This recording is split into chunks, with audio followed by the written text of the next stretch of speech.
Every time David thinks of her, she gasps in another dimension, and he can't stop thinking about her. David worked late again that Tuesday night. The blue light from his computer screen hurt his eyes, but he had 3 more software bugs to fix before morning.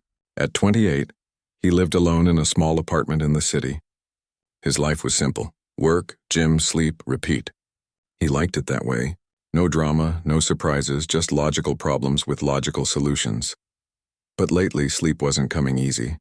For 2 weeks now, he'd been lying awake staring at the ceiling. When he finally dozed off, strange dreams would wake him up.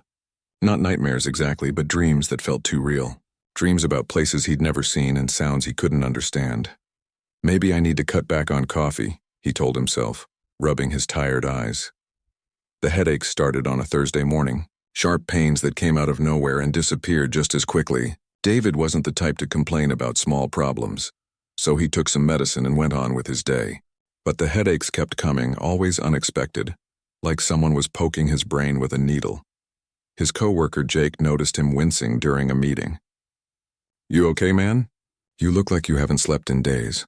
"Just tired," David replied, which was true but not the whole story. The truth was something felt different. Wrong, maybe. Like his mind was trying to tune into a radio station that didn't exist. By the weekend, David was desperate for answers. His logical mind needed to understand what was happening. He'd never been spiritual or believed in anything he couldn't prove, but a friend had mentioned meditation might help with stress. It seemed harmless enough. Saturday evening, David sat cross-legged on his living room floor. He'd watched a video about breathing techniques and figured he'd give it a try. "Close your eyes," the instructor said. "Focus on your breath. Let your thoughts go." But David's thoughts didn't want to go anywhere. They bounced around his head like ping-pong balls. Work problems, grocery lists, that embarrassing thing he said in high school. Then something changed. Between one breath and the next, David felt like he wasn't alone anymore. It wasn't scary exactly. More like when you're home alone but suddenly feel like someone's watching you. Except this feeling was inside his head, not outside. He opened his eyes and looked around his empty apartment. Nothing there. Just his couch, his TV, his stack of programming books. He closed his eyes again and tried to focus. That's when it happened. The moment David thought about that strange presence he'd felt, he heard something impossible. A sharp intake of breath, a gasp, but not with his ears, somehow inside his mind. Like someone had just been startled or surprised. David's eyes flew open. His heart was beating fast. He looked around again, even checked behind the couch and in the kitchen. Still nothing. "This is crazy," he said out loud just to hear his own voice. "I'm talking to myself in an empty apartment. I need more sleep." But even as he said it, David knew something real had happened. The gasp had been as clear as if someone was sitting right next to him. And somehow, without understanding why, he knew it came from someone, or something, female. Over the next few days, David tried to forget about it. He threw himself into work, stayed late at the office, went to the gym twice a day. Anything to keep his mind busy. But the harder he tried not to think about that presence, the stronger it seemed to get. It was like trying not to think about a pink elephant. The more he told himself to stop, the more his thoughts went back to her. And yes, he'd started thinking of the presence as her without really knowing why. Every single time his mind wandered to that mysterious feeling, he heard the gasp. Always the same sharp intake of breath, like she was surprised he was thinking about her. It happened during meetings at work, while he was brushing his teeth, even when he was trying to watch TV. His friends started noticing changes. During their weekly poker game, David kept spacing out mid-conversation. "Earth to David," his friend Tony said, snapping his fingers. "Are you even listening?" "Sorry, just thinking about work stuff," David lied. How could he explain that he was thinking about someone who might not even exist? Sleep got worse. The dreams became more vivid, filled with images of places that looked nothing like Earth. Tall structures that seemed to be made of light, skies that shifted colors like oil on water, and always that sense of being watched by someone kind but incredibly far away. David started keeping a notebook by his bed. He'd always been good with details. It came with being a programmer. If something weird was happening to his brain, maybe he could track patterns and figure it out. Day 1, headache at 2 p.m. lasted 30 seconds. Felt like someone was there during meditation. Day 2, 3 headaches. Heard that gasp sound when I thought about yesterday. Day 3, gasp happened 7 times. Always when I think about her, Why do I keep saying her? The more David wrote, the clearer the pattern became. The presence, the gasps, even the dreams, they were all connected. And they were getting stronger. 2 weeks later, something new happened. David was sitting in a coffee shop trying to work on his laptop when his mind drifted to that familiar feeling. The gasp came as expected, but this time something came with it. An image flashed in his mind for just a second. Not a dream this time, but something that felt like a memory that wasn't his. He saw someone tall and graceful, with features that were almost human but not quite. Her skin seemed to glow with its own light, and her eyes were larger than any human's. A deep color he couldn't name. The vision lasted maybe 2 seconds. But it was so clear and detailed that David dropped his coffee cup. It shattered on the floor, making everyone in the cafe turn to look at him. Sorry, he mumbled, grabbing napkins to clean up the mess. But his hands were shaking. Not from embarrassment, but from the certainty that he'd just seen her face. That night, David sat in his apartment staring at his notebook. He'd filled 20 pages with observations, times, patterns. Everything pointed to the same impossible conclusion. Someone was there in his mind, reacting every time he thought about her. He wasn't going crazy. David had tested himself every way he could think of. Math problems, memory games, reaction times, everything normal. This wasn't a breakdown or hallucination. This was something else entirely. Okay, he said to his empty apartment. If you're real, if you can somehow hear my thoughts, then we need to figure this out. The gasp that came in response was softer this time. Less startled, more curious. David couldn't be sure, but something about it felt different. Like maybe, for the first time, she was trying to communicate back. David closed his eyes and focused all his attention on that presence in his mind. He thought about her deliberately, trying to send a message rather than just having random thoughts. He pictured himself saying hello, tried to project feelings of friendliness and curiosity rather than fear. What came back wasn't a gasp this time. It was gentler, like a sigh of relief, and with it came a feeling that wasn't his own, a sense of loneliness so deep it made his chest ache, followed immediately by something that felt like hope. David opened his eyes and looked around his quiet apartment. Everything was the same, his furniture, his books, his normal life. But something fundamental had changed. He wasn't alone in his own mind anymore. Someone else was there, someone who seemed to need him as much as he was starting to need her. He picked up his pen and added one more line to his notebook. Day 14, made contact. This is just the beginning. The next morning, David woke up feeling different. For the first time in weeks, he'd slept through the night without strange dreams. But the moment he opened his eyes, he felt her there. The presence was stronger now, like she was sitting in the room with him instead of floating somewhere far away. He got up and made coffee, trying to act normal. But every few minutes, his thoughts would drift to her, and that soft gasp would echo in his mind. It wasn't startling anymore. It was almost comforting. At work, David found it impossible to concentrate. Lines of code blurred together on his screen while he wondered about the mysterious being in his head.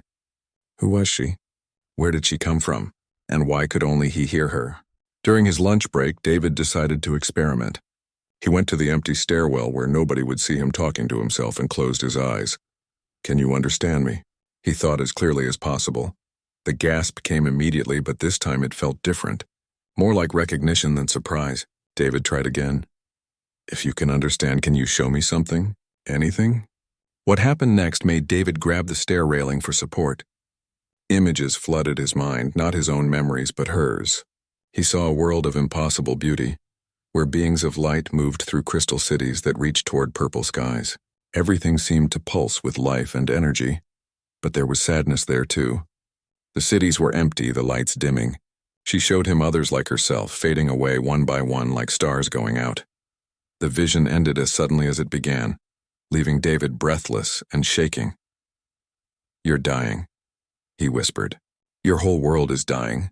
The feeling that came back wasn't a gasp this time. It was pure emotion. Grief so deep it brought tears to David's eyes, followed by a desperate hope that made his heart race. That evening, David canceled his plans with friends. He needed to understand what was happening. He sat in his living room with a notebook, ready to document everything. Okay, he said out loud, feeling slightly foolish. Let's try to really talk. He closed his eyes and thought about simple things. Colors, numbers, basic shapes. Each time she responded with that same gentle sound. But David began to notice subtle differences. Some thoughts made the sound brighter, others made it softer. She was trying to communicate. Then David tried something new. Instead of thinking words, he tried to project feelings. He thought about happiness, sunny days, good food, laughing with friends. The response was immediate and beautiful, like hearing someone smile. Next, he projected sadness. The answering emotion was so overwhelming that David had to stop. Her sadness was ancient and deep, the grief of watching everything you love slowly disappear. But when David projected curiosity, wonder, and hope, something amazing happened. He felt her respond with the same emotions but stronger, like his feelings were feeding hers, making them grow. Over the next few days, David developed a strange routine. Every morning before work, he would sit quietly and share emotions with his mysterious friend.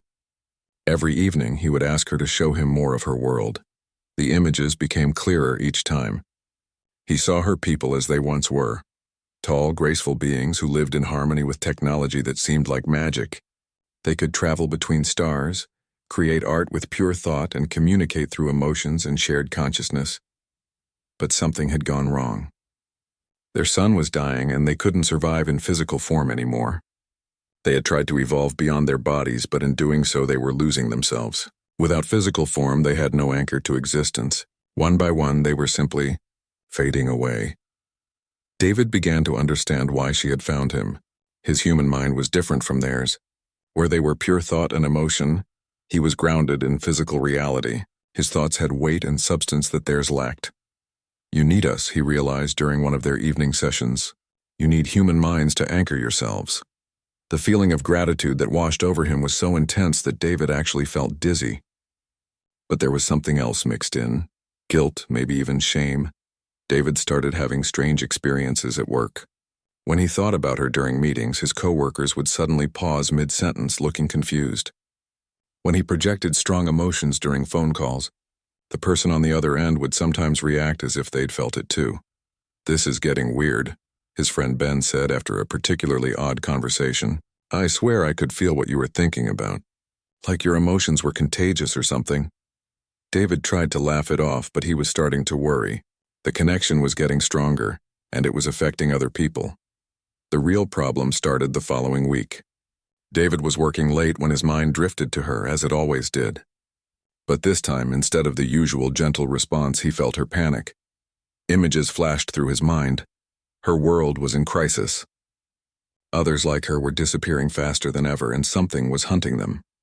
Some kind of force that fed on fading consciousness. David felt her terror as if it were his own. Without thinking, he projected every protective emotion he could imagine. Strength, determination, the fierce desire to keep her safe. The effect was immediate and startling. Every computer in the office flickered. Car alarms went off in the parking lot. The building's lights dimmed for a moment before returning to normal. David sat frozen at his desk, realizing that his emotions had somehow affected the physical world around him. The connection wasn't just in his head anymore. It was real, and it was growing stronger every day.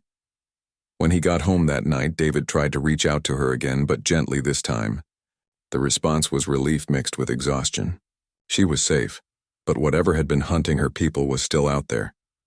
David made a decision that would change everything. He projected a single clear thought: "I'll help you.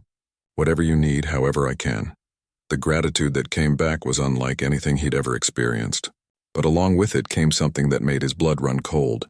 The realization that helping her might mean sacrificing parts of his own humanity. As David lay in bed that night, he could feel her presence stronger than ever. She was becoming part of him, and he was becoming part of her. The line between his thoughts and hers was starting to blur. He should have been terrified. Instead, he felt more complete than he ever had in his life. Whatever was happening to him, whatever the cost, he knew he couldn't turn back now. The connection had become something more than communication.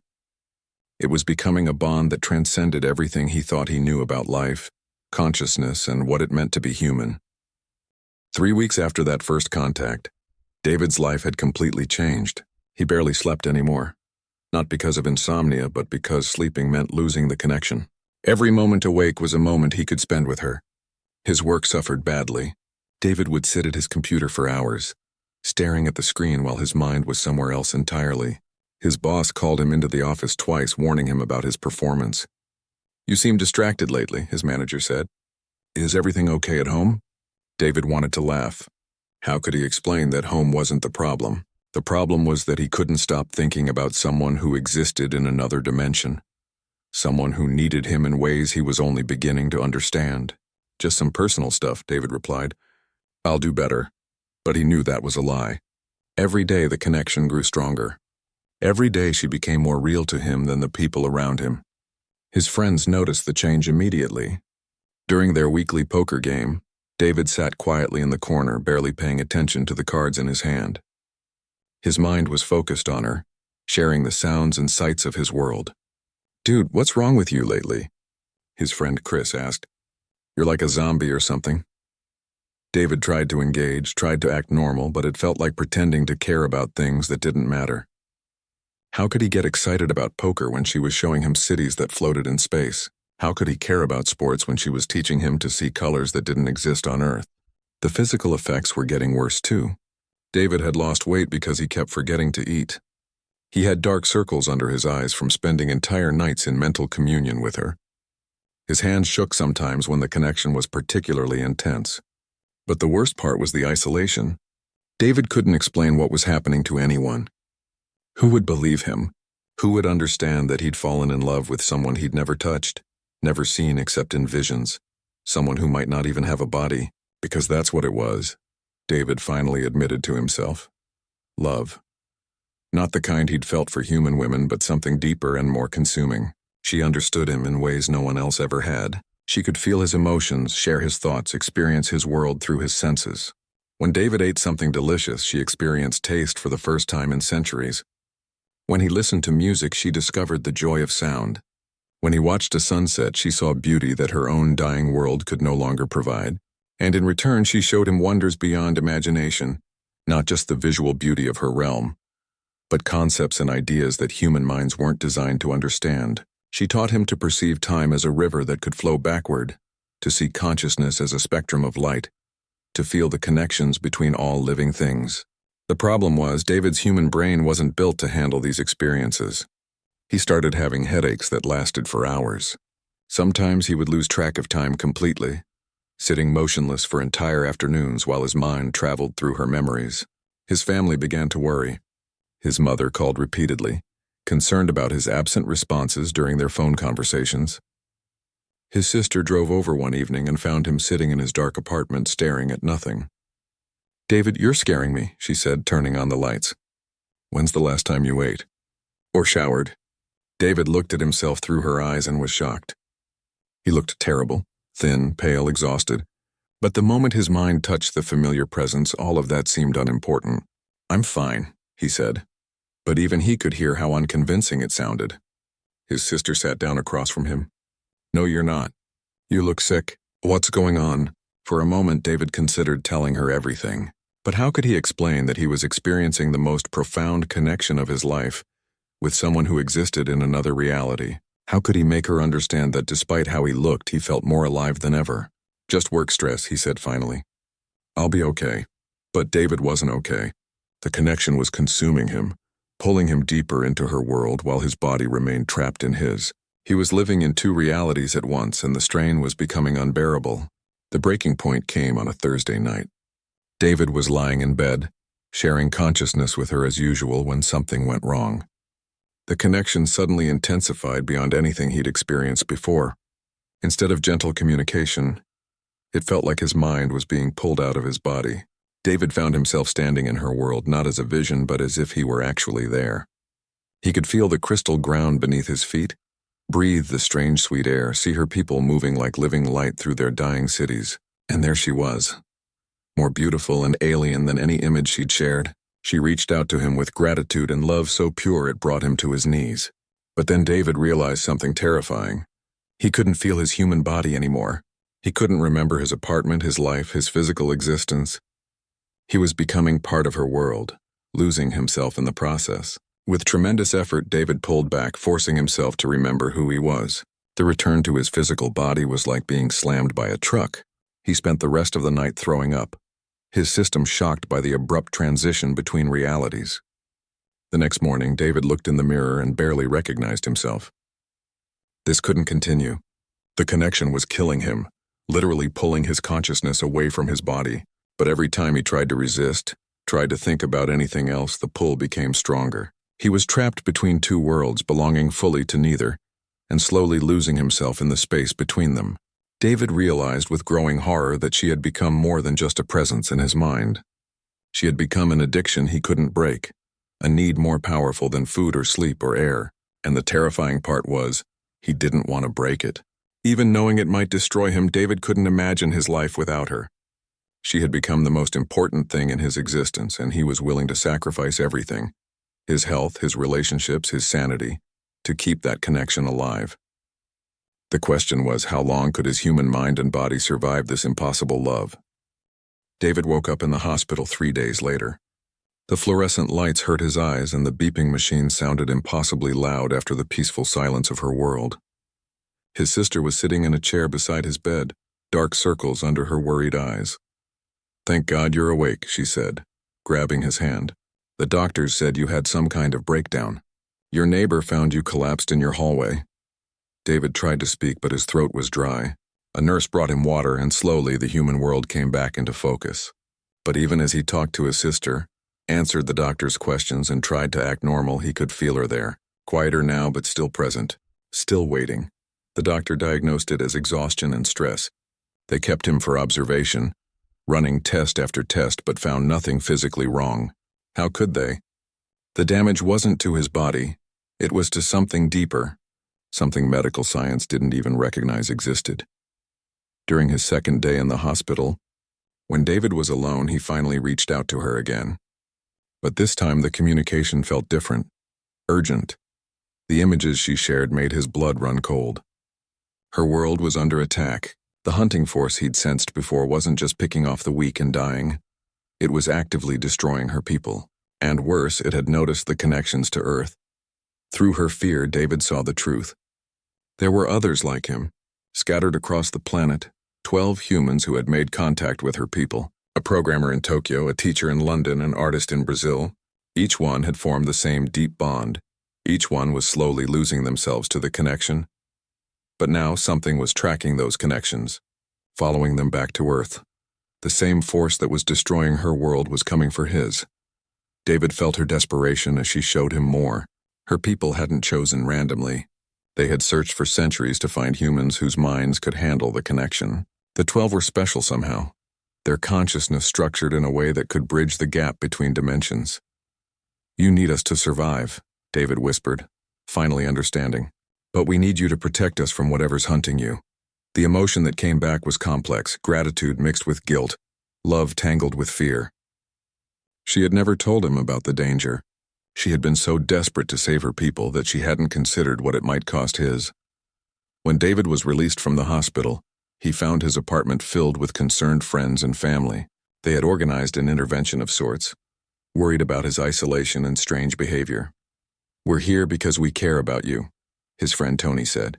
"Whatever's going on, you don't have to handle it alone." David looked around at their worried faces and felt a wave of affection for these good people who couldn't possibly understand what he was going through.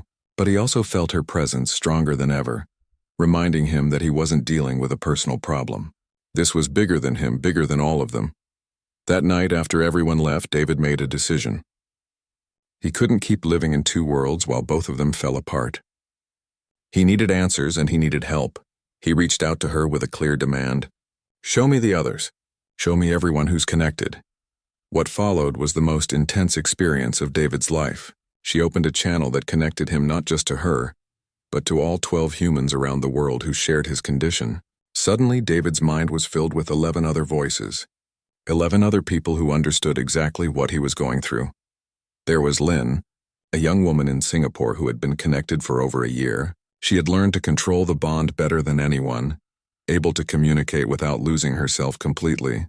There was Ahmed in Cairo, whose connection had awakened artistic abilities he never knew he had. And Rachel in New York, who had nearly died 3 times from the intensity of the experience. For the first time since this all began, David didn't feel alone. These people understood the beauty and terror of loving someone from another world. They understood the addiction, the way the connection consumed everything else in your life. But they also understood the danger. Through their shared link, David learned that the hunting force wasn't just destroying her people, it was something that fed on consciousness itself. It had already consumed several alien civilizations, growing stronger with each world it devoured. We're not just victims. Lynn's voice echoed in David's mind. We're the key to stopping this thing. Over the following weeks, the 12 humans began working together, guided by their alien companions. They learned that their connections weren't accidents or even rescue attempts. They were weapons, designed by her people as a last desperate defense against the force that was destroying everything. Human consciousness was different from alien consciousness in one crucial way. It was chaotic, unpredictable, rooted in physical reality. The hunting force could devour pure thought and energy, but it couldn't process the messy, emotional, illogical patterns of human minds. When the 12 humans joined their consciousness together, with their alien partners as guides, they created something the destroyer couldn't understand or consume. They became a virus in its system, a pattern of thought so alien to its nature that it caused the creature pain. But using this weapon came at a cost. Each time they joined together to fight the destroyer, they lost a little more of their individual humanity. They were becoming something new, something that existed in the space between human and alien consciousness. David felt the change in himself. He could see colors that didn't exist, feel emotions that had no human names, think in ways that his original mind could never have comprehended. He was becoming more than human, but also less human. The final battle came sooner than anyone expected. The destroyer had tracked the connections back to Earth and was beginning to feed on human consciousness directly. People around the world were falling into comas, their minds drained of everything that made them who they were. David and the other 11 knew what they had to do. They joined their consciousness completely, becoming a single unified mind guided by their alien partners. Together they confronted the destroyer in the space between dimensions. The battle wasn't physical. It was a war of ideas, of different types of consciousness fighting for the right to exist. David felt himself stretching across impossible distances, his human thoughts tangling with alien logic and pure destructive hunger. In the end, they won not through force, but through something the destroyer couldn't understand. Love, the bond between humans and aliens, forged through shared experience and mutual sacrifice, created a pattern of consciousness so complex and beautiful that it overwhelmed the destroyer's simple hunger. The creature didn't die. It transformed, its destructive nature changing into something that could create rather than consume. The universe suddenly had one less predator and one more gardener, tending to the growth of consciousness wherever it might bloom. But victory came with a price. David and the others were forever changed, existing partially in both worlds and fully in neither. They had saved 2 civilizations, but lost their purely human nature in the process. 6 months later, David sat in his apartment watching the sunset through his window. The view looked the same as always, but he saw it with eyes that perceived more than human vision could capture. The light painted patterns and dimensions that had no names, and the colors sang songs that only he and 11 other humans could hear. His life had found a new rhythm. He worked part-time now, doing consulting that took advantage of his enhanced mental abilities. The money was good, and it left him time for more important things. Every evening he would join with her and the others in their shared consciousness. They had become guardians of a sort, watching over the space between worlds, making sure that no other destructive forces could threaten the delicate balance they had restored. The connection no longer consumed him the way it once had. David had learned to live with it, to be both human and something more. She was always there in his thoughts, but now it felt natural rather than overwhelming, like having a constant companion who understood him completely. His friends and family had adjusted to the changes in him. They couldn't understand what had happened, but they could see that he was happy in a way he'd never been before. The dark obsessive period was over, replaced by a calm contentment that seemed to radiate from him. "You're different," his sister said during one of their weekly dinners. "I can't put my finger on it, but you seem more yourself somehow." David smiled, feeling her gentle presence approve of his sister's observation. "I found something I didn't know I was looking for," he said, which was true even if it wasn't the whole truth. The other 11 had become like family to him. They met in person sometimes, traveling to see each other across the world. But they were always connected, sharing experiences and supporting each other through the ongoing adjustment to their expanded consciousness. Lynn had started a school in Singapore, teaching children to perceive the world in ways that might prepare them for future contact with other forms of consciousness. Ahmed's art had revolutionized the way people thought about space and time, though he never explained where his inspiration came from. Rachel had become a therapist, using her enhanced empathy to help people in ways that seemed almost magical. They were all changing the world in small ways, guided by insights from a civilization that had learned to see consciousness as the most precious thing in the universe. David's relationship with her had evolved too. What had started as desperate need and consuming obsession had become something deeper and more sustainable. They were partners now, working together to protect and nurture consciousness wherever they found it. She had a name in her own language, a pattern of thought and emotion that David could perceive but not pronounce. But between them she had become simply beloved. Not in a romantic sense, but in the way that two souls could love each other across the vastness of space and difference. Sometimes David wondered what his life would have been like if she had never found him. Simpler, certainly, more predictable, but also smaller.